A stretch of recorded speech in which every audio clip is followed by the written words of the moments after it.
Alexander was born on the 6th day of the ancient Greek month of July, 20th of July, 356 BC. Exact date is disputed, but I don't know, maybe I'll check the 20th July 3056 BC in some fucking astrology book. Let's see what that says about him. On the day Alexander was born, Philip received news that his horse had won the Olympic Games. It was also said that on this day, the temple of Artemis in Ephesus, one of the 7 wonders of the world, burnt down. And this led Magnesia to say that it had burned down because Artemis was away attending the birth of Alexander. Artemis, the goddess. Artemis is, it's another name for the divine feminine, okay? Yeah, so Artemis was attending the birth of Alexander, and the city burned down in her absence. So what that's implying is that the birth of Alexander was more of a priority to civilization and the human race than maintaining the city of her namesake. I guess that's what that's implying. So the legends emerged that when Alexander was king, and possibly at his own instigation, to show that he was superhuman and destined for greatness from conception.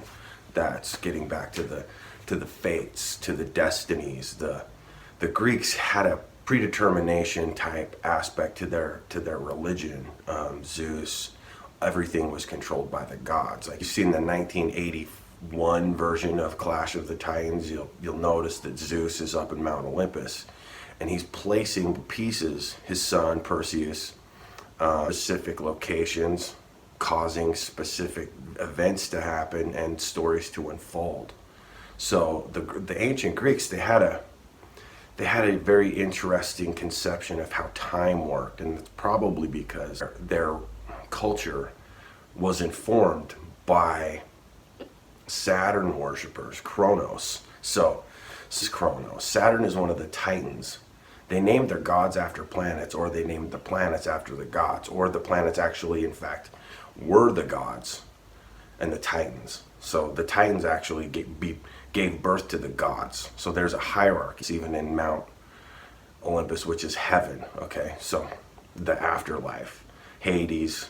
Everybody goes to Hades, and some people are chosen to become gods. Like Hercules is one of them.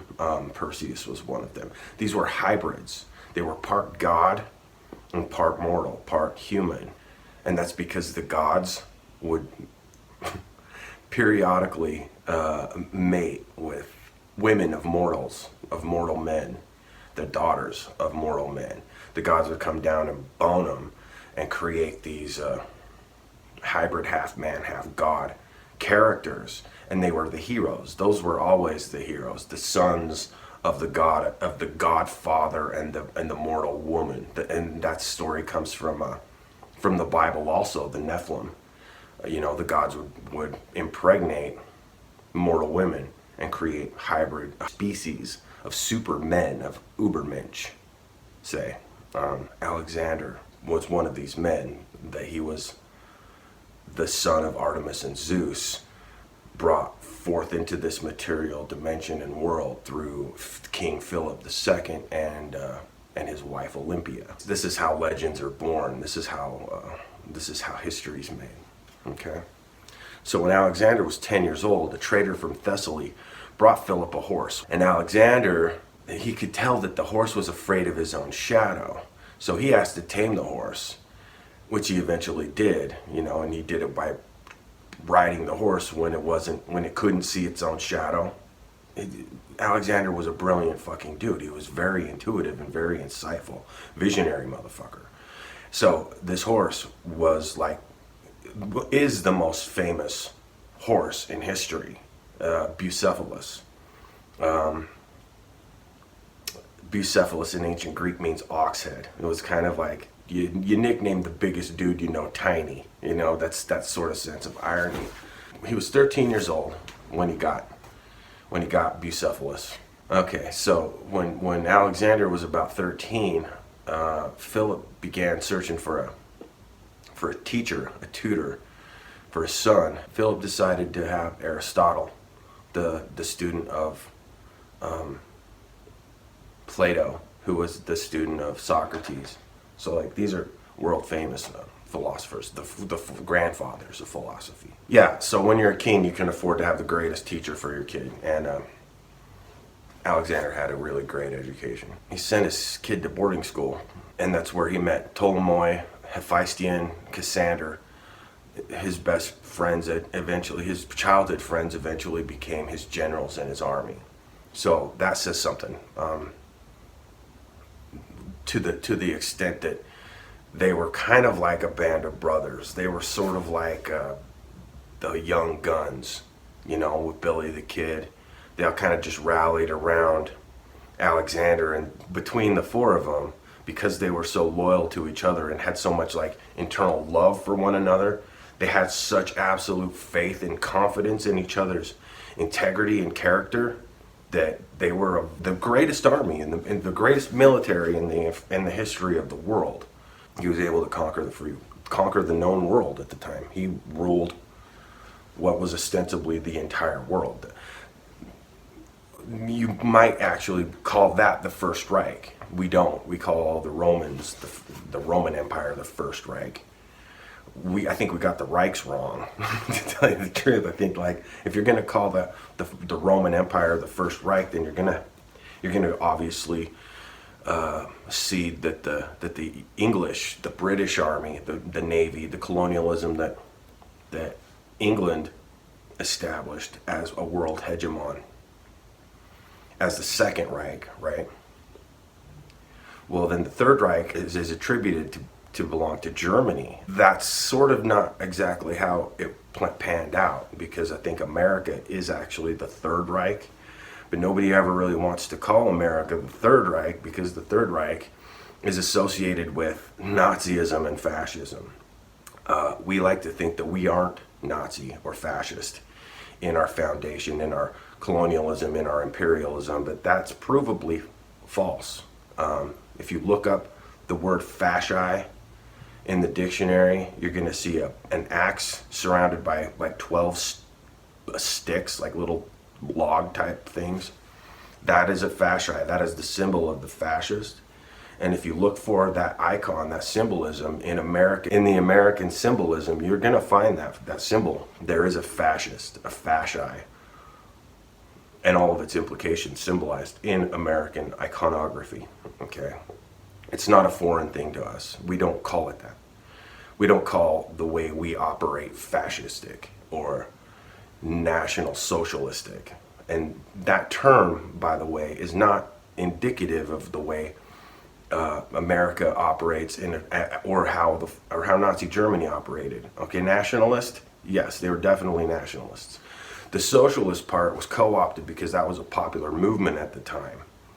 Because they were broke, they were a poor country, and so when people are impoverished, they kind of want to spread the wealth out equally in the sense that it is patriotic to look out for your countrymen, to make sure that their basic needs are met. But there was nothing socialist about the Nazis other than the name. It'd be kind of like the way there's nothing democratic or republic about the People's Democratic Republic of North Korea. That's about the same kind of thing. They call it what it isn't because what it is, nobody would accept otherwise. So back to Alexander.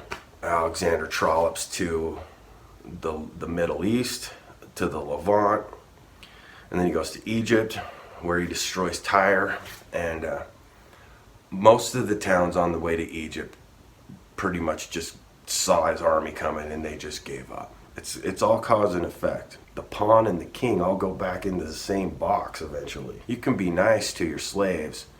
You have no fucking business owning another human being. You can be nice to people, but you got no business fucking controlling their lives like they're some kind of property. And that's the way capitalism works. You have employers. You are a human resource. You don't have autonomy.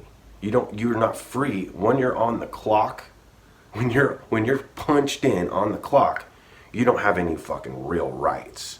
Your boss, your supervisor. He's going to control everything that you do in a capitalist system, because your productivity is not yours to keep, the means of production type shit. So that's the origin of capitalism, of Western civilization as it is in landowners, barons, property rights, property ownership. You start cutting up the world and selling it off, and when Mother Earth is divided up into territories that human men control through violent means, through violent action, you're going to have what we got. And you're going to have all the shortcomings that come along with that. The resistance, the revolts, because contrary to Jordan Peterson's popular idea that authority is implemented by competence and is subject to be corrupted, authority tends to gravitate toward authoritarianism, and authoritarianism leans toward corruptibility. And power corrupts, and absolute power corrupts absolutely. It's like, how's he gonna look at fucking Donald Trump and say that our system isn't fucked beyond fucking implosion? Like, how does he say that? I don't know how that motherfucker can speak that shit out of his face and then in the same breath tell you to tell the truth, or at least don't lie. Like, because what he says is actually pretty true, except for the part where it's not realistic at all. Like, it's not fucking what's happening. It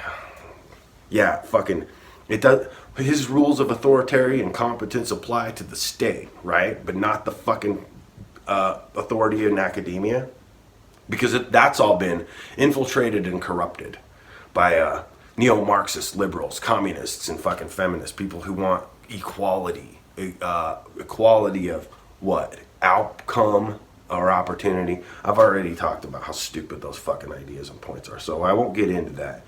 I'll get back into Alexander and what made him great. That's the point. He was an amazing military strategist. He was a courageous as fuck dude. He was legendary. He was supposed to be part god, part man, and eventually he established, before he died, he established a city named after him. It's called Alexandria. Okay, and in Alexandria, Alexandria was the hub of the free world.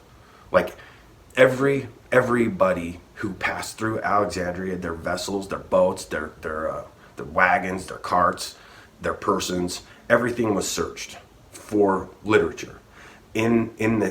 So if you showed up in Alexandria and you had a book, that book was confiscated, transcribed, given the copy was given to the person, and then the original was held in a library there.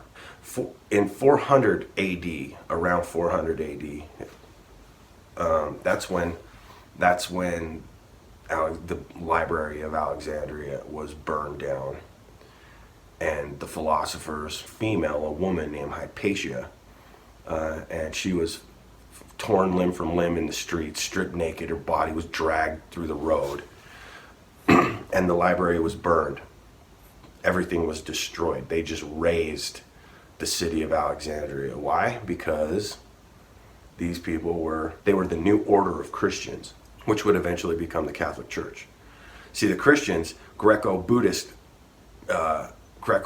teachings, philosophy, thought, spirituality, had gone along with Alexander down to Egypt and down through Rome and everywhere where Christianity was spreading. There was a very different kind of a Coptic Christianity that was happening. Coptic being in Egypt, that's the term they use for it. And these authorities, they didn't like what they were being told. Basically, it undermines the authority of a king. That was the whole idea of Christianity, was to usurp the authority of the king, to make God the highest authority and no kings below them. Basically, to return back to what God in the Old Testament was telling his people when they demanded for a king and Jehovah reluctantly, Yahweh, whatever you want to call him, Yaldabaoth, Saturn, Kronos, whatever you want to call that god. However you can understand who I'm talking about, the father of Christ, right? The Titan, Kronos, who gave birth to Zeus. In that sense, Yahweh, Jehovah, Yaldabaoth is Saturn, is the adversary to the sun for the keeping of time. Do you understand what I'm saying? The sun ultimately, in the archetypal story, the arc of the archetype, the father is always dethroned by the sun. The sun, the fucking our closest star, is always going to be the son of God. He's always going to be the challenger of the father. The father being of his origin, right? It's Oedipus. It's the same kind of idea. You kill your dad, you bone your mom on accident because you don't know. You know, you're cloudy from the dream realm. You don't. You're not clear. You don't know who you are because you haven't known thyself like these religions tell you to do. The first thing you need to do is to know who you are. Know thyself is the most important fundamental tenet of these religions, of all religions.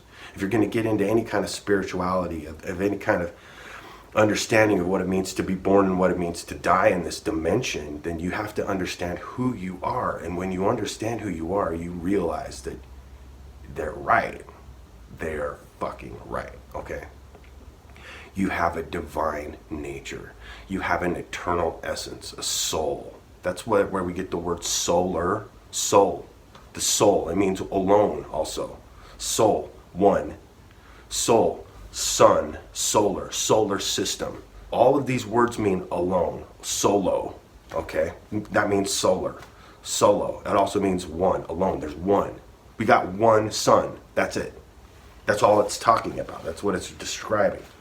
And that's what gives the world light. That's what gives the world, this world, the heat, the light, it gives us life. The sun is what gives us life here. Without the sun, we don't exist here. This planet, this plant, okay, the world is feminine.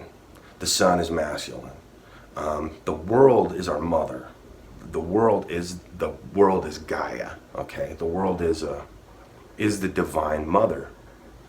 And humans, little fucking human men with their big giant egos and their senselessness about the respect that life should be given, in understanding that we're all part of an ecosystem, they don't respect or acknowledge what the fuck they're doing, and so they fuck the mother, and therefore they're motherfuckers. That's why I call them motherfuckers, because that's what they're doing. They're shitting all over the air we breathe. See, the planet, we don't exist without it. We belong to the world. We exercise dominion over the world. This is our world. No. That's not the fucking way it works in the grand scheme. Okay? The world will exist without us, but we cannot exist without the world. So we need this planet. And the information, the informer that's set in the minds of men that the planet belongs to us and not the other way around, you can't get more malevolent than that. That's fundamentally and archetypally the definition of fucking evil. You know, if you want the human race to cease to exist, what do? You fuck the mother. You rape the fucking planet. That's what you do, and you spill as much human blood as possible in on the way toward that end. And that's what we're doing. War after war after war. It's never fucking ending with us as a species until the masculine power dynamic gets fucking shifted down a notch or two. That's what's happening, and that's what I'm talking about right now. When I'm talking about Alexander, how the world became the way it is because of him, that's how that works. The masculine patriarchy, the fucking word that Jordan Peterson thinks doesn't fucking exist. Guess what? It does. It exists. And it's about to shift. The paradigm is going to shift. So we have masculine energy and we have feminine energy. And then we have something that sort of blends them together. And those people, they're purveyors of the third way, shamans. They're hermaphroditic. They're pansexual. They're sexually ambiguous. It's because the future of this species will no longer procreate sexually. It doesn't even fucking matter. There will still be masculine and feminine energy, positive and negative energy. The currents are always going to be like that. But one won't be dominant anymore. It's going to be equalized, equilibrium, balanced. It's going to bring balance to the fucking force, balance to the universe. That's what the fuck is going on. And the people in power, which are historically men who identify with men, they don't want to see that power stripped from them because they can't tell the difference between power and energy. There is no difference. When you look into the eyes of your adversary and you see yourself, then you no longer want to win. Peterson understands this. That's why he says play to play and not play to win, because when you dominate, well, guess what? You're in a fucking game now of Thrones. If you're going to play the Game of Thrones, you win or you die. Well, fuck that game. Let's not play that game. It's like Sade says. If someone has to lose, I don't want to play. Somebody already broke my heart. That's the evolution of the spirit. We are becoming a more spiritually enlightened society, a species. That's going to happen. All these motherfuckers that want to kill each other, just stay out of their way. Just let them. They're sloughing themselves off. They're going to. Yes, they might fucking kill you with them. They might take you down. But if you know yourself, you know what that implies and what that means, and you know you ain't going nowhere, they can't fucking take away your love. They can't. You can't fucking do it. It's eternal. And it's formless and it's forever. So, you filled your head and your mind up. You get your shit straightened out, where you're not motivated by greed or fear or desire or fucking anything. You know what the fuck you are, and nothing can you can't be bribed or coerced. They might kill you, but guess what, dude? You know what the fuck you are, so you got nothing to worry about. Your energy and consciousness. They can kill the revolutionary, but they can't kill the revolution. So, that's Alexander. That's where we are from that. Another character that I kind of want to talk to you about is a dude named Hernando Cortez. What I know about him, I learned from Graham Hancock's book, most of which I learned from Graham Hancock's book, War God, which is fascinating, by the way. Like if you like historical fiction, dude, there's not a greater story than this. So what Alexander and Cortez have in common is that they both beat the odds. They both conquered a world and stamped their name on it. Now, yeah, we give more attribution to Columbus because he quote unquote discovered it, but that's really some bullshit. The reality is Hernando Cortez was a thug, right? He was born of a family of lesser nobility in Spain. When Europe sends their people here, they don't send their best, okay? They're rapists, murderers, thugs. Some of them, I presume, drug dealers. Some of them, I presume, are good people, okay? That's the truth. When America was being colonized, they were sending all of their fucking reject degenerates. Not sending, like these people, they were misfits in their own culture. Like, if you're a fucking successful person in your world and where you are, you don't want to leave. You don't want to get on a boat and go travel for fucking months to land on an island where nobody knows what the hell even exists there, because you might end up fucking facing something that you don't even know exists. And that's what happened. Like, these two kind of people, they've been so far removed from one another that they didn't even really recognize each other as human anymore. On the one end, the prophecy, that Aztec calendar that you saw as the intro to this podcast, this video, that predicted the decline of the Aztec Empire. It said, in the year of one reed, there would be a god, Quetzalcoatl. He was half snake and half bird. He was the feathered serpent, the winged serpent, something like a dragon. He's kind of like a dragon, except for they didn't create the dragon. They kind of just infused. If you look at the Mexican flag, you're going to see an eagle with a rattlesnake in its talons, right? And what that signifies, it's the same idea. It's the same concept that the dragon symbolizes. Is it's the coming together of the heavens and the earth, the sky and the land. The serpent representing the land, and obviously the eagle being the dominant creature in the sky. Dragons. That's what they are. It's a reconciliation in the mind of men of heaven and earth. Heaven is here, right now. This is the eternal kingdom, should you choose to understand your place in it and your potential, say. Because yeah, I mean, and here, dude, here even now, we're on the precipice of biological immortality. They're using the term immortality. That's fine. It means the same thing. What happens though when you die as an immortal? What the fuck happens to your soul? Because the longer you're here, the more corrupted it gets. You start to believe yourself as to be some sort of divine aberration. You mistake yourself for source because you're eternal. That's what happened to Yahweh. That's what happened to Yaldabaoth. He didn't know where he came from. He forgot because he got too fucking old. He's a vampire like that. He's so fucking old. But he needs to suck energy off of new life. That's why these motherfuckers, that's why they want to stop abortion, because they need that new life force. That chi.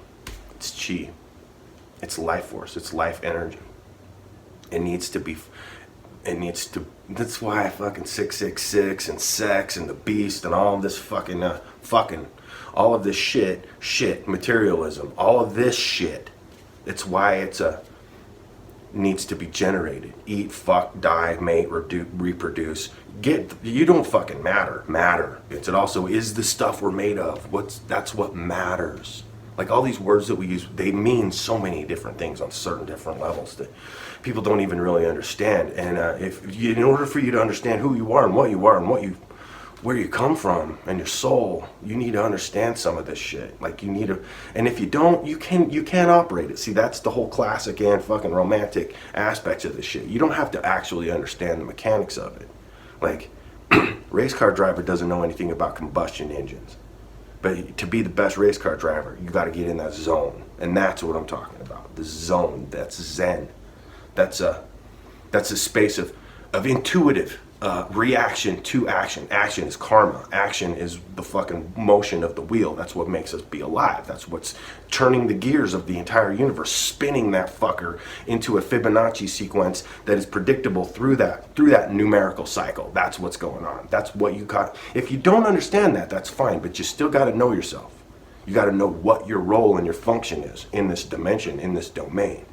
And there is something that's trying to fucking kill you and suck your soul away from you. Your soul, your power, your solar energy. It's a vampire, and it is actually your father. It brought you into this fucking thing so that it could kill you. But if you're spiritual, enlightened, and you're illuminated, you look at your father and you go, not today, motherfucker. Not today. I'm taking this fucking shit back. This is mine. And when you do that, then you fucking become the hero. You're integrated into that narrative. That's what you do. And it'll try to kill you. And you know what? It will. It's gonna fucking kill you. But you weren't meant to live forever here. You were meant to evolve your soul to that level of understanding, that Christ consciousness, where you're looking into the eyes of your enemy and your creator, and it's the same thing. And you go, you know what? I know what I am. And I will accept this fate. And I'm terrified. So you fill your vessel with a word. These little shapes, they're significant. They're symbols for something. The L is the angle. It's the angel. The line, the O, together that's phi. They spell that word that spells love or it spells live, depending on whether the fuck you want. And everything's an anagram. And you slip the fucking word around and you get evil or evil in live. And love is evol, which is the root of evolve. So that's what you're doing. You're evolving your capacity to experience and demonstrate, exhibit love. That's the fuck what you're supposed to do here. The sacred becomes the profane becomes the sacred, and intentions mean more than anything else. So, you know, you got people that don't know what the fuck they are, bumping into each other and getting offended, stepping on each other's feet. Fucking forgive them. It's like Bill Hicks said, you know. It's like, we're Christians and we don't like what you said. Well, you guys are Christians? Forgive me then. They are Christians. They don't know what the fuck they are. They don't know what the fuck they are. They aren't Christians. There was only one Christian and he died on a cross and he may or may not have actually existed. I'll tell you something, he did exist. But there wasn't just one of them. Because like I said, there's not just one of anything in the universe. It's a universe. There's not even one universe. And you're not even just one thing. You're a collection of things. You're first and foremost, you're a collection of experiences and wisdom. Like you change constantly throughout your life. You're never the one. You're never the. No, it's that fucking Taoist, that koan, some Taoist saying that a man can never step into the same river twice. One, because it's never the same man from one moment to the next, and it's never the same river. That's it. That's fucking life. That's what it means. You know, when you understand that when you're water, you don't care if you're a raindrop or if you're a wave or if you're fucking at the bottom of the ocean, because you are that. You're a part of the collective whole. You're a part of it. Toned. You're at one. That's where that word comes from. With the infinite and the absolute. And the way to do that is by facing your fear. And the only way to face your fear is to know thyself and to love thyself as the whole. You treat yourself with the same dignity that you treat everybody with. That's the point. That's the whole point of it. So, getting back to Cortez. Sorry, dude, I'm gonna fucking go off on some shit from time to time. I can't keep my brain on one subject because it always comes back down to this shit. But so, Cortez, he shows up. This is the story. This is the narrative. This is the history. He's a gold digger. He's a miser. He wants fame and repute. And if you read Graham Hancock's book, man, it's sold as fiction, but I don't think it's fiction. If you know what I know about the archons and the angels and the demons and the influence and the cosmic drama, that's going on, you know that fucking Graham Hancock was selling you a historical reality of who the war god is. Huitzilopochtli, the hummingbird. He's the god of war. He's also Yaldabaoth. He's also Saturn. He's also Mars, Marduk. He's the antagonist of the heroic of the heroic journey. The hero with 1,000 faces. He's the hero that lived too long, that eventually became the villain in his own story. Okay, that's the war god. That's Huitzilopochtli. He came to Hernando Cortez as Saint Peter in his dreams, and he would tell him what to do and how to conquer the new world, an empire with temples and gods and a profound understanding of the way that the cosmic order works. Like, these were some fucking cosmic spiritual motherfuckers, and they were also sacrificing people, their own people, slaves, on the altar to the sun. They would barbecue sometimes 50,000 people in a day, depending on what Moctezuma was trying to accomplish. Sheer brutality and terror. And yeah, it was appalling when when Cortez shows up. He sees this shit. Well, first of all, he shows up and there are a lot of different tribal factions going on. You know, not all of the Aztecs, not all of the Incas, not all of the Mayans, not all of these Indians, for lack of a proper terminology. They were all just people, right? Back then, they called whatever they were was the word for people. Well, they have that fucking sun calendar. The tongue, fucking blood. It's a vampire. It's an idol to the god of war, to the god of the sun god, the vampire god, the god that the Ouroboros, the god, the being that always existed and eats itself because it cast itself out of the pleroma, the divine center of the cosmic order, the center of the universe, the fountainhead. All right, where everything is informed, where God lives, for lack of a better term. So he shows up. Cortez shows up, and Shinataka or Shinatook, I can't remember all the names of these people, but one of them, he's like, they believe he's the fucking resurrection of their god of light, their good god archetype. Okay, Quetzalcoatl was gonna return to the land, Aztlan. I might be fucking all these names up. It's not important. The important thing is he showed up when and where, from what direction that was prophesied by their fucking calendar. In the year one read, which was like 1500 something, 90, whatever the fuck it was, he was going to show up. He was going to have white skin. He was going to be covered in scales like a snake, and feathers, and gold. And he was going to come on the wind over the sea. So when Cortez shows up in a sailboat wearing fucking conquistador armor, you know, he fit the fucking description to a T. They thought, God, this might be Quetzalcoatl. Well, they can't speak to each other because, you know, obviously Spanish wasn't the dominant language in that part of the region yet. Actual Mexican languages, a Mexican language that wasn't Spanish. Mexicans don't speak their own language anymore. They speak Spanish. Spanish is a European language. I don't know if you know that.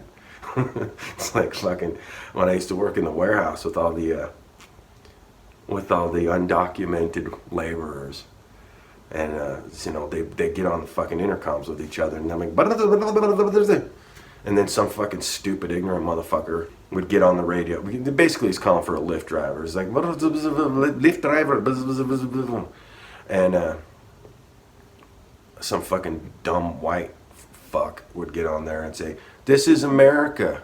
You need to speak English." And then I'd be like, "Shut the fuck up, man." So then I'd get on the fucking radio and I'd be like, "Hey, if you want to speak English, go back to fucking England, you son of a bitch. Spanish is just as European of a fucking language as yours is. So shut the fuck up. Cállate, pendejo." Yeah, fuck. Anyway, that's a side note from Cortez. So, okay, so Cortez, it was not easy. He needed help. Okay, so in the Star Wars mythos, you got C-3PO. He's made out of gold. Same fucking thing happened to C-3PO when they showed up on Endor, right? They think he's God because he's gold and he can speak their language. Nobody else can. Well, fucking Ewoks chirping at each other and shit. That was actually an allegory for the Vietnam War, though, not for the Spanish, the Inquisition or the colonization of the Americas. The idea of the Ewoks being that they fucking fought off the Empire just like the Viet Cong guerrillas, or managed to keep the United States military out of their country. Eventually beat them out of their country with fucking basic low tech, just grit and determinism. That was if you ask Lucas, that's what he was going to tell you, that was an allegory for it. I know about fucking stupid nerd shit like that. So Cortez needed a C-3PO. He needed a translator. Well, years back, Years back, a Spaniard was shipwrecked on the mainland. See, because they've already colonized Cuba and Puerto Rico by that point.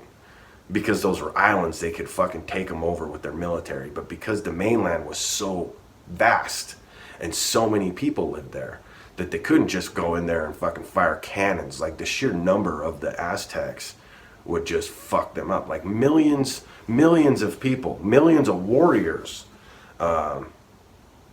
against however many Spaniards they could fit on a ship or a fleet. You know, you might have 500 men. You might have 500 Europeans. No matter how much their fucking technology advanced them, they're not going to beat millions of people with millions of warriors. It's just not going to happen. You're going to get your ass kicked, and nobody's ever going to hear from you again. And those motherfuckers are going to cut your heart out, and they're going to burn it and put it in soup. They're going to eat you. The Mexica, they were fucking cannibalistic. Like, they would eat each other. They would fucking kill each other and eat each other. And one of the things they would say is like, I'm gonna fucking shit you. Like, I am gonna put you in my mouth, chew you up, and then what comes out of my butthole is gonna be you, motherfucker. They would say shit like that, and they did shit like that, dude. They were fucking savages. They weren't fucking stupid though. They were very fucking technologically advanced. How? Aliens, fucking crystal skull shit. They built those fucking pyramids. You can navigate, determine the placement of the stars. It's like a star map. It's fucking crazy. Yeah, I mean, they ran around naked. Why would they wear clothes, dude? It's like 100 degrees all year long there. Why would they develop that kind of shit beyond what they did? They were very, very interested in exploring the cosmos, though. And they did create gods and stories to propagate their myths and all that good shit. Because there was this motherfucker, he got shipwrecked on the mainland. They captured him, the Mayans did. Okay, so the Mayans put him in jail, and eventually they incorporated him into their tribe. They taught him their language. So this dude speaks Mayan and he speaks Spanish. Well, there was a Mexican chick, an Aztec girl, and she was about to get sacrificed to the war god. So she fucking planned an escape, and she got the fuck out of there. And then she found the Mayans, and they also did some fucking human ritualistic sacrifice, but nowhere to the extent that the Aztecs and Moctezuma did. So she was a refugee from the Aztecs, and she went and lived with the Mayans, and so she spoke Tenahuatl, or whatever the fuck that language is, the Aztec language, let's say, and she could speak Mayan. So she could speak Aztec and Mayan. And this motherfucker from Spain could speak Mayan and Spanish. Well, Cortez, by virtue of just fucking dumb luck and chance and happenstance, maybe it was Zeus putting him on the fucking chessboard the way he does with Perseus and Hercules, and guides him, tells him, you need to fucking meet this fucking woman. So, you know, chance would happen that he meets her. Cortez meets this Malina. Her name's Malina. And between the captured, we'll call that dude fucking Martinez. I can't remember his name. I can't remember any of their names, but so this dude can speak to, he can translate between Malina and this other motherfucker and Cortez. He can ask either of them a question, and eventually he can get an answer back in Spanish from this dude. Eventually Malinche, she taught him how to speak Spanish. So eventually Malinche she was a polyglot. She could speak 3 different languages. So we didn't even need this dumb motherfucker no more. So guess what happened to him? You know, fucking adios, motherfucker. And because, you know, dude, Malinche's hot, right? She's this sexy Mexican fucking chick. Well, Cortez is obviously going to start banging her because why wouldn't he? So she's got a bunch of kids, Cortez's kids. Whether or not they get married, yeah, I think they did. Eventually, Cortez went home to Spain and she stayed, but there's a bunch of Cortezes running around in the Americas that are of his lineage, Cortez. And Malinal, she became a very significant historical figure because she enabled, without her, Cortez could never have conquered the New World. He couldn't have used those, and without the prophecy of the Mayan calendar, because it got into the head of Moctezuma. Cortez, man, he goes to Cuba. He's got permission to lead a mission to the mainland, to what is Mexico. He's going to see if he can take it over. They couldn't take over Mexico militarily. And at that time, Mexico, the territory, spanned all the way up to Idaho, Wyoming, what's present day Utah, called parts of Colorado, part of all of California. So Cortez, he gets to Cuba, and he's set a mission, and at the last minute, the king's like, no, don't go. Well, Cortez was like, fuck that, and he had a contentious relationship with the governor of Cuba. The governor didn't like Cortez, and Cortez didn't like him. And so the governor was happy to deny him his wish to go and establish a colony on the mainland. And Cortez wasn't hearing it. He's like, fuck that, I'm going.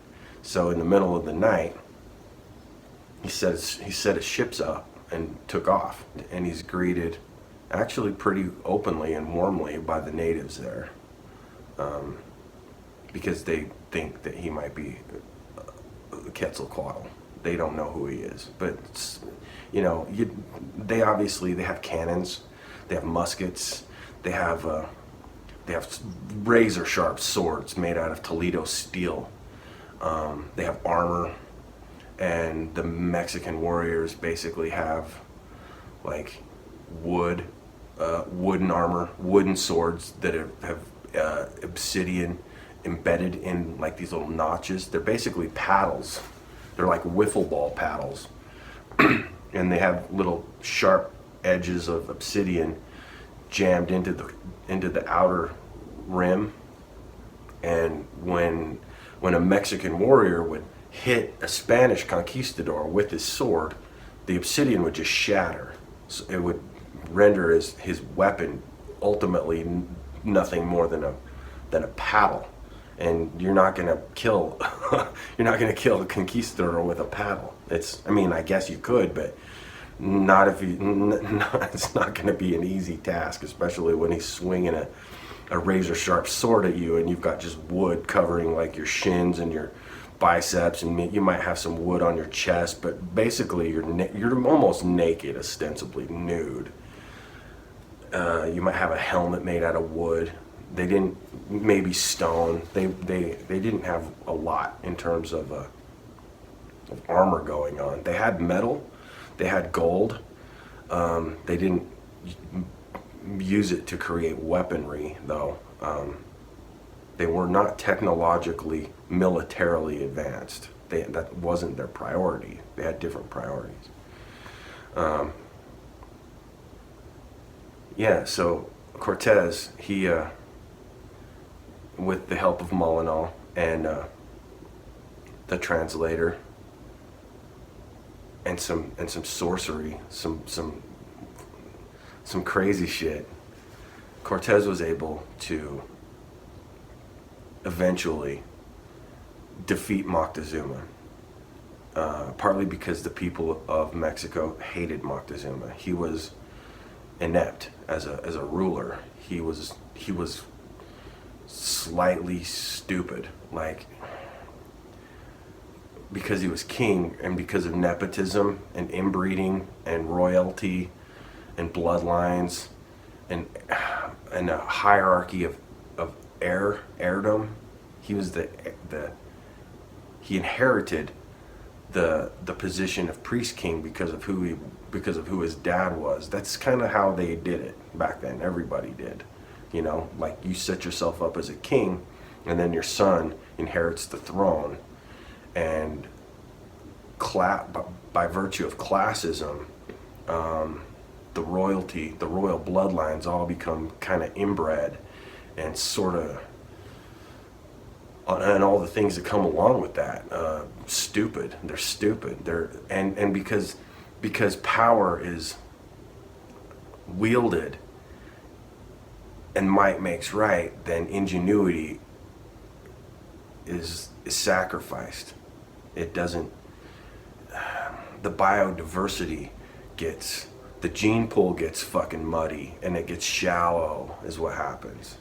And it happens in the English bloodlines. It happens in all of royalty. That's kind of why the monarchy model of authority, of society building, of civilization building, city building, that's why we understood that. And that's, you know, when America, when the revolution happened, in the American Revolution, that's something that we agreed was a real shitty way of creating a governing system. It was flawed fundamentally, and so we put an end to that. You know, we established the democratic republic form of government. In Europe, they established parliament. So they still have a queen and a king and a prince and all that shit, but mostly they are symbols. They're representative of a model that doesn't actually have absolute authority anymore. Now you've got a prime minister, a ministry. That's how it works in Canada. Canada is actually an annex of the United Kingdom. You got places like Australia and New Zealand that are annexes of Britain, the Brits. Yeah, there's a subtle distinction between England and Britain that a lot of people don't understand, and the United Kingdom, because that includes part of Ireland, that all eventually became the European Union, or the League of Nations, or the United Nations, the UN, and ultimately after World War II became NATO, North Atlantic Treaty Organization. That's a standard. It's all ruled by a governance of democracy, right? The people choose their ruler. They elect them. They vote for them. Elect, meaning the word "the" in English. Is the root "the" is where you get words like theocracy or theology. Theos, it's God. Okay, the Elohim. Elil, it's the it's the by a fucking chaos magic and just sheer luck and maybe predeterminism and maybe destiny and maybe divine authority and grace, by some way, Cortez was able to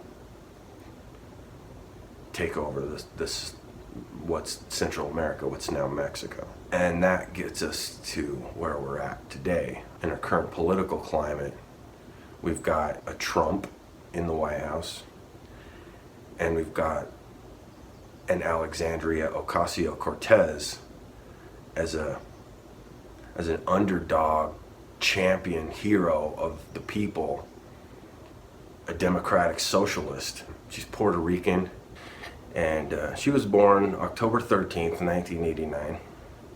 This is some little backstory, some history on her. She beat 10-term incumbent and caucus chairman Joe Crowley. This is no small feat, okay? Ocasio-Cortez, she's a Democrat in name only, and the established Democrats, they want nothing to do with her. They're afraid of her. They're afraid because she's a populist. She's a champion of the people and not the lobbies. to fund them. She undermines their racket. What's going on with them? They don't represent you. A lot of people they think that the Democrats are spineless because they don't stand up to the Republicans. That's not who they're paid to stand up against. They're paid to stand up against you. Okay? They're doing their jobs. They're representing the lobbyists that put them in those positions. If you think that a Democrat, by virtue of the party they belong to, is going to represent you or your interests as a worker, as a marginalized group, you're sorely mistaken, my friend. They don't care about representing you. You're not paying them. You don't have the money to pay them because they don't fight for your rights. They don't fight for your opportunities in labor. You can't afford them. She's a member of the Democratic Socialists of America. She graduated from Boston University, cum laude, and then she became a waitress and a bartender. Okay, her dad died in 2007. He was an architect. If you know anything about the builders, the Masons, the Freemasons, the Scottish Rite Freemasonry, you understand where our architecture comes from. It comes from a very long, distant past. The original builders, they understand the way the universe works. So, and they subsequently create cities on ley lines on specific places on the planet with a profound understanding of form and Euclidean geometry and symmetry and structural soundness, alchemy, science, to know what to build the foundation on, where to build it, and the materials, the dimensions. Okay, so that's a very fascinating and interesting word. The dimensions of a cathedral.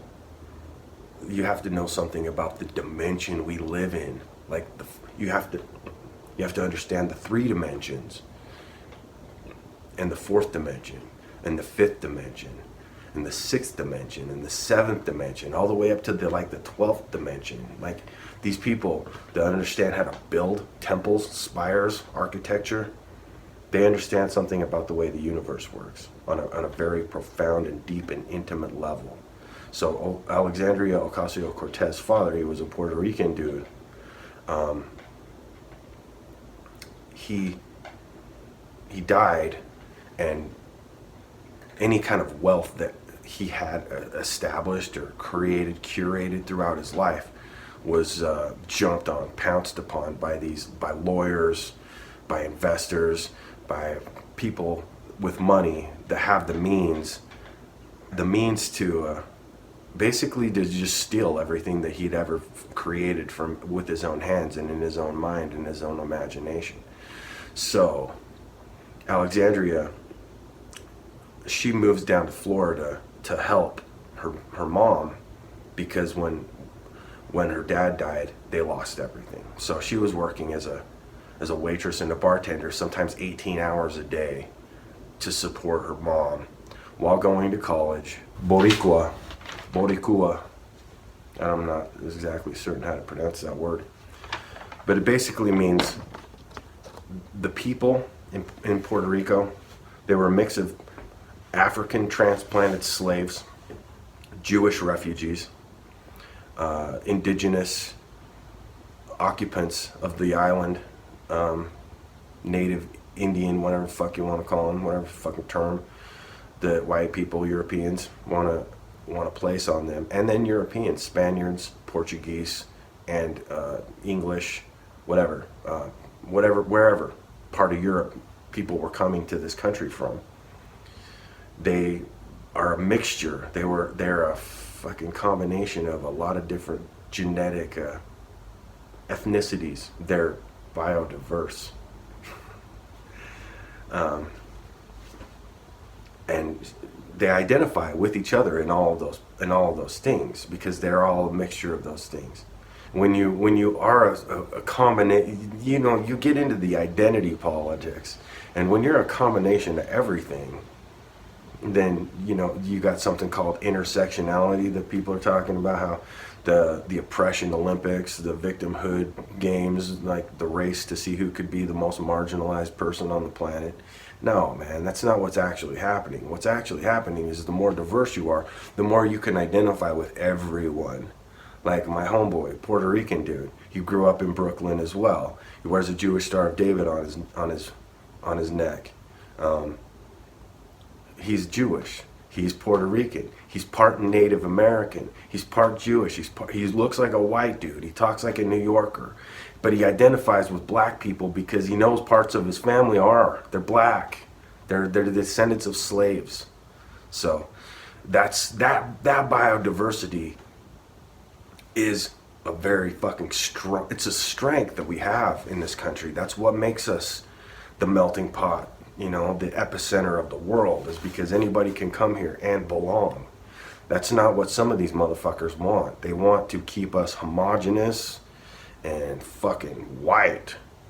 And white's great. It's good to be white, but it's not better, okay? It doesn't make you better. And your culture. See, this is what I was getting to from Alexander. It's fucking Greek culture up in this motherfucker. The words we're using, the language we use, the theology, all stems from that. And it comes from, Greek culture comes from Jewish culture, and it comes from Sumerian and Babylonian culture. Like, well, that's what Alexander did when he conquered the New World. Eventually when Alexander died, Rome took over. Well, you know what happened when Rome conquered Greece? Roman culture completely became Greek. It became Greco-Roman. Like, they conquered the land, but the culture conquered their people. You see, that is how that happens. That's what happens, because a culture evolves, and it doesn't give a fuck about genes at all. It's not concerned. What it's concerned with, what culture is it's only really concerned with creating a species, an ideology in a species that's interested in self-promulgation, okay? Expanding itself as far as and as widely as possible. Cancer works like that. It works in the exact same way. In fact, a lot of people think that maybe humanity is a cancer on the planet because we're killing our host. That's what cancer is it's an overgrowth of a cellular mass that ends up eating itself and ultimately killing itself because it doesn't know when to stop. It's unregulated growth. It's too much of a good thing is what cancer is. And maybe humanity is something like that on the planet. We might end up killing ourselves. Wouldn't be the first time, wouldn't be the first species to do so, something stupid like that. I mean, it just depends. Like, we can control this. We can. But we're going to have to look into each other's eyes and tell the truth and have a higher level, a greater capacity of understanding in order for that to happen. I believe it's possible. I don't believe it's likely. Okay? Not unless more people are interested in informing themselves about what is actually happening in the reality that we're creating and in the environment that we're creating for ourselves. Otherwise, it's just not going to work. We're going to kill ourselves. That's what we ought to be concerning ourselves with. And that's what homegirl, Alexandria Ocasio-Cortez, that's what she's all about. Donald Trump is the representation, the manifestation of the inept, stupid, corrupt, inbred, Joffrey Baratheon type ruler that is in place, not out of competence, but out of tradition. Conservatism and progressivism, they don't necessarily have to be antithesis of one another. They can actually converge into something revolutionary. I'm just trying to fucking let you know, man, because like, what's going to make you happy? Because whatever's going to make you happy is ultimately going to make me happy. We're in this fucking struggle together. Mein Kampf, the fuck out of here. It's our Kampf. My Kampf. No, your struggle, fuck your struggle. We're in this struggle together. Or else we're gonna die alone. We're either in it together or we're gonna fucking fall individually. So this individualism, the rights of the individual, that's all good, man. That's all good. We all should deserve individual rights. The greatest minority is the individual, all that good shit. Yeah, that's fucking good and fair. But no man is an island. Dude, if you're on your own, you're fucked. In this world, you need people. We need each other. And it's best if we recognize that and respect one another enough on a human level that we get all of our needs met. And humanity is fucking bad at that. Why? Well, right now the word's capitalism. The social dominance hierarchy. We'll put a fucking 1% at the top and the 1% at the bottom. The 1% at the bottom is fucking desperate. Their humanity has been removed from them. They're fodder for war. We've created an economy based on the fucking fundamental principle of selling fear mongering. We got to protect ourselves. We got to protect our borders. We got to defend. We got to protect. These motherfuckers are out to get us. These motherfuckers are out to steal what's ours and take what's ours. No, dude, because nothing's yours. You can't really own anything except for yourself. And you got to be responsible for yourself, because ultimately that's all you can control. So, yeah, fuck your property rights. You know, you have a right to your body. You have a right to the fruit of your labor, the results of your work. You have a right to all that shit in accordance with the greater good of the community, your family. Let's start out there. Let's start first with the individual. Clean your fucking room, bucko. Clean your room, bucko. Then clean your house. Serve your community. Get to know your neighbors, whatever. You know, my neighbors are fucking all Mormon.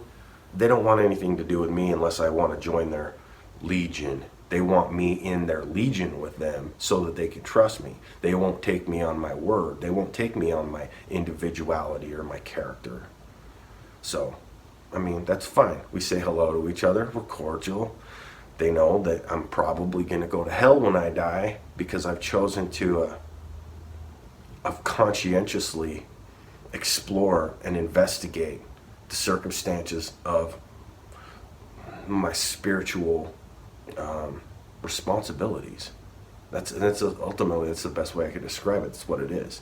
Like, to know thyself. I actually listened to the words. I read the words in the Bible, and I figured out what they mean and what they imply and what they exclude and what they deny in order that I understand it. You know, see, up until about 200 years ago, maybe less, most of the people, the plebeians, the people of the people, the salt of the earth, the commoner, the proletariat, were illiterate. So every Sunday we'd amass in a congregation, and we would have an authority figure read us the Bible. So it would be interpreted so that we could understand it. Well, what we were told and what we were led to believe and to understand was a very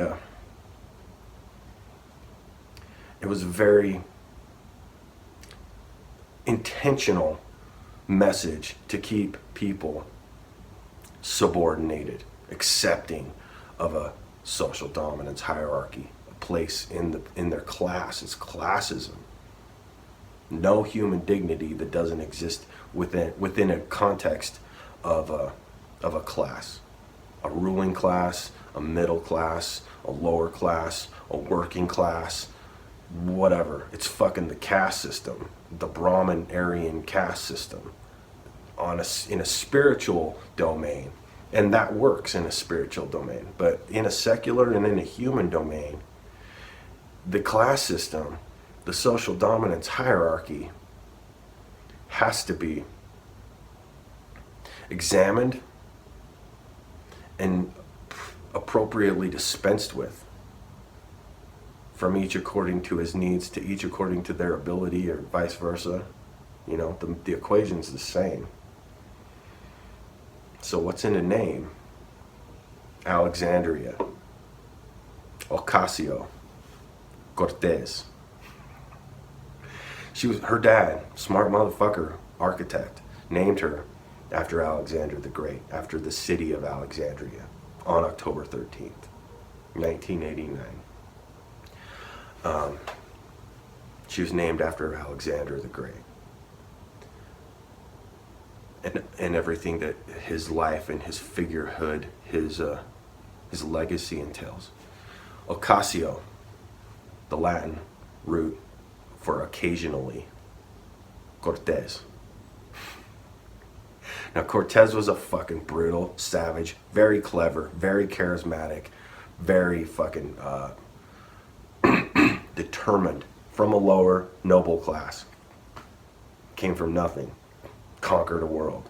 Conquer. Both of these two figures conquered new worlds. Alexandria, Ocasio-Cortez. Alexandria was the city, the epicenter of all of the world's information, the library. It's a word that embodies enlightenment. The astrolabe was designed there by Hypatia of Alexandria. And Cortez, man, got the shit done, figured out. Fucking MacGyver with a sword and a horse. Funny thing about horses, the most famous horse in world history, Bucephalus, ox head. Cortez's horse was Bucephalus. He named his horse after Alexander's. So now it's a new era with a new age that's feminized. It's becoming egalitarian and equal. The polarities are becoming less lopsided, balanced to the universe. And it is the last age. Aquarian is the last age. We've only got about 2,100 more years before the Aztec calendar no longer represents the cosmic order, and it does, by the way. The Aztec calendar that you saw at the beginning of this video details the entire cycle of an eon, an age. You have to inform your soul. Information. You have to actually, it doesn't fucking matter what you believe. You can believe in Jesus till you're blue in the face, but unless you know what Jesus is, then you won't recognize it when it comes. You just won't. You'll see good as evil and evil as good. And you gotta love your neighbor and you gotta know thyself. I'm telling you, that's what all this shit's about. Donald Trump, something about him. He was born June 14th, 1946. He was born rich. He squandered his dad's fortune. He has 5 kids from 3 different baby mamas. He dodged the draft. He declared bankruptcy 5 times. He starred on a reality television show. He can't get an American bank to loan him any money. He screwed over Deutsche Bank and was charged with sexual assault by 19 independent accusers, some of which were contestants on in his beauty pageant contests. So that's our king. That's our representative, holder of the highest office of our land. Little something about Ocasio-Cortez that some people don't know is that she came in second for some biological science fair shit put up, by MIT. Something about antioxidants and nematode C. elegans, like shit I don't even know about. But it was so impressive what she discovered and what she presented to MIT that they named an astrological body after her. They named an asteroid 23238 Ocasio-Cortez. So she's got a rock flying around in space that's named after her. That's pretty amazing. She helped organize Bernie's campaign in 2016. She drove to Flint, Michigan and Standing Rock, and that's what convinced her to actually run in politics, because she saw how fucking inept and stupid and corrupt our government was in dealing with Flint's water crisis, as well as Standing Rock, when they put that fucking oil line through the native Indian reservation, and then it leaked like they said it would, and just ruined all their water. And then they just fucking tortured and harassed Indian protesters for like months because they wouldn't get out of the way. Jill Stein went down there. My homeboy Justin Larson went down there. Fucking Ocasio-Cortez went down there and saw with her own eyes what was happening. Amy Goodman was arrested there fighting against these motherfuckers. So that's who we're dealing with. Trump is a motherfucker, by the way. That motherfucker needs to go to jail. He needs to go to jail. And if he didn't get elected president, one of those 19 rape fucking accusations probably would have stuck, at least. Whether or not he actually went to prison for that, because rape isn't a fucking serious enough crime in our country to warrant any kind of real disciplinary action from our punitive system, from our criminal justice system. You know, maybe he would have got 3 months like Brock Turner did. Maybe he would have been executed like he advocated for the 5 kids falsely accused of raping a white woman in Central Park 2 decades ago. Yeah, we have a problem in this country in terms of what we consider a criminal offense and a crime to punishment ratio. The motherfucker knows he has no business in the Oval Office. He knows that. He didn't intend to win the presidency. He was doing a favor to his friend Bill, running against his wife, pretending to be a controlled opposition so that we would accept another Clinton in the royal fucking family of democracy. The American royal family, the Clintons and the Bushes. I honestly believe that.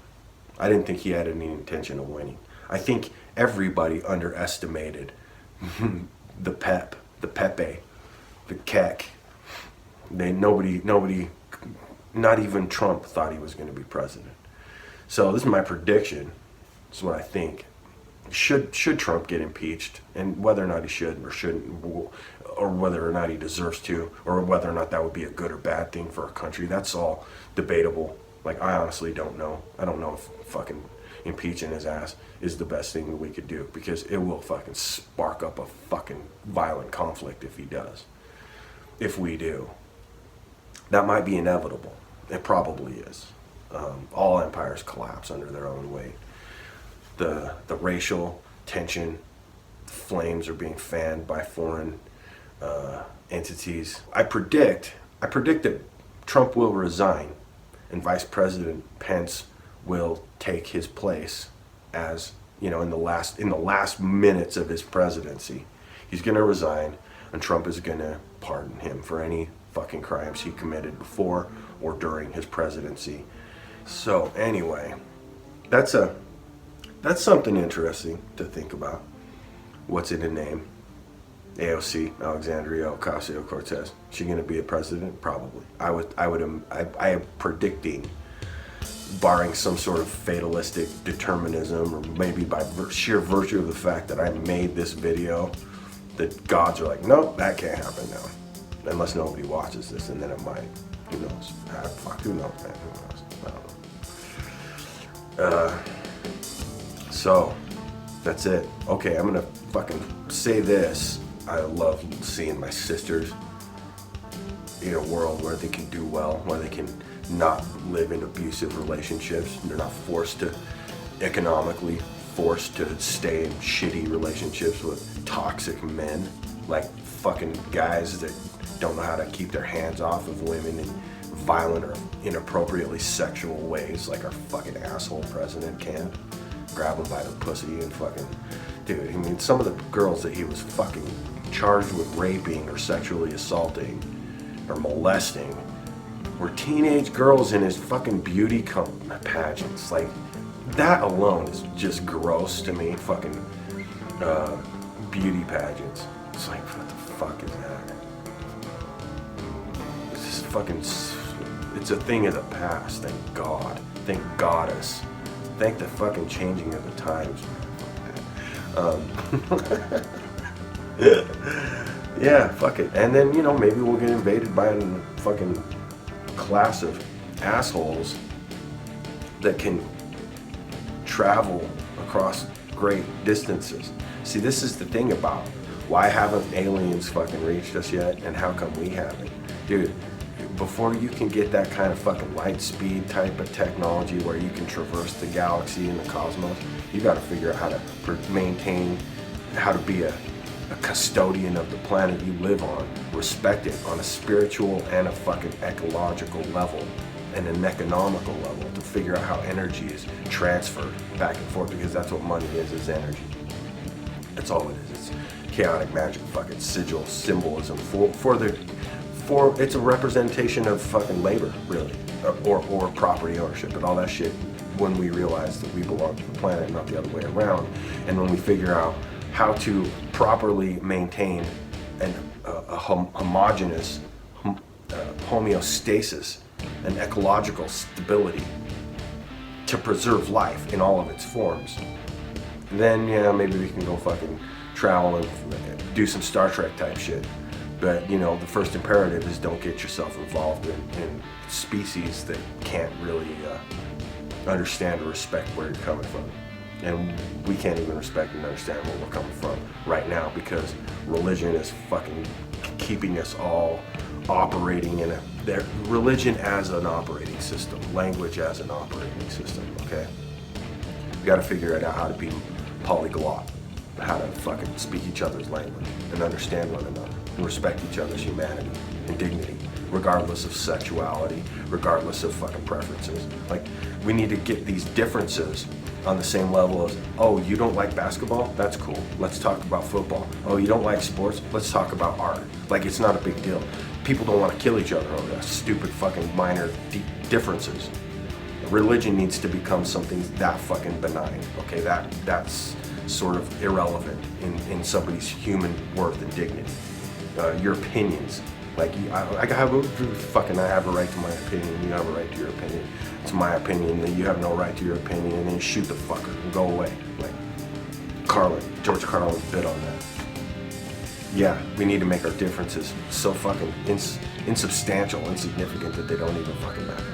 And then once that happens and we come together as a human race, then we can fucking explore space, both outer and inner, just like fucking homeboy Bill Hicks talks about.